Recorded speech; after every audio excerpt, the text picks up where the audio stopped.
Babaji would appear differently to different people. A man who was well versed in religious scriptures once came to Babaji Maharaj and wanted to know what was meant by the cosmic body of God. Babaji rarely spoke and characteristically kept his silence and continued to sit quietly. But after a while he said, "Close your eyes and worship God for some time, and then open your eyes." The man did as he was instructed. He closed his eyes and meditated on God for a while and then opened his eyes. As he looked around, everywhere he looked he saw Babaji Maharaj, and everything he saw became Babaji Maharaj. Then Babaji said quietly, "No one can really define God by reading the scriptures." Once Maharaja Sindhia, the king of Gwalior, invited Babaji to come to his palace so that he and his wife might have his darshan.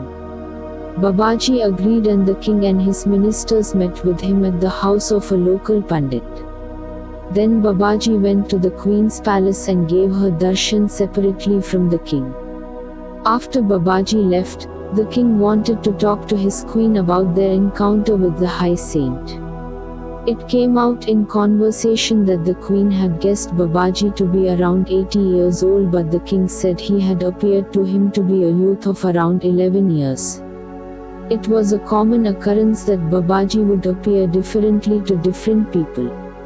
At one time a solar eclipse was predicted.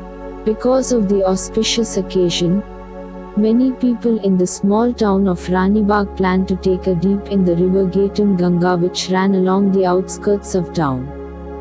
Babaji Maharaj happened to be staying there near the Shiva temple. As generally happened in his presence, a large group had gathered, anxious for the chance to take part in the ceremonial bath along with Babaji during the eclipse.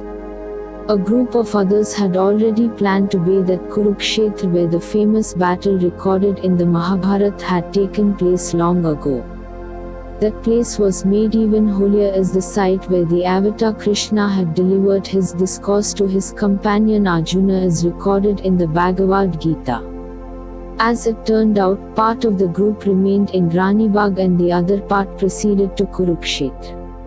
When the moment of the eclipse arrived, the group that had gone on to Kurukshetra were amazed and delighted to see Babaji in their midst, wading into the river Ganga along with them. When the group returned back to their homes in Ranibagh, they were surprised to see that Babaji Maharaj had already arrived back from Kurukshetra. They asked the others when he had returned and were told that he had never left. He had remained in Ranibagh to bathe with the people that had stayed behind. Thus they came to know that he had satisfied both groups by being simultaneously present in both places. Strange lights appear at Siddhashram. Besides staying in the Hariyakhan area, Babaji also spent some time near the town of Almora. While he was staying there, he asked some disciples where he might find a source of cold pure water. The devotees led him into a jungle area where there was a spring flowing slowly, drop by drop, providing a small supply of cold water. Babaji pushed his finger into the area where the water was seeping, and the water started gushing out in a steady stream. Because of the beauty of the place and the source of pure spring water, Babaji wanted to set up an ashram there.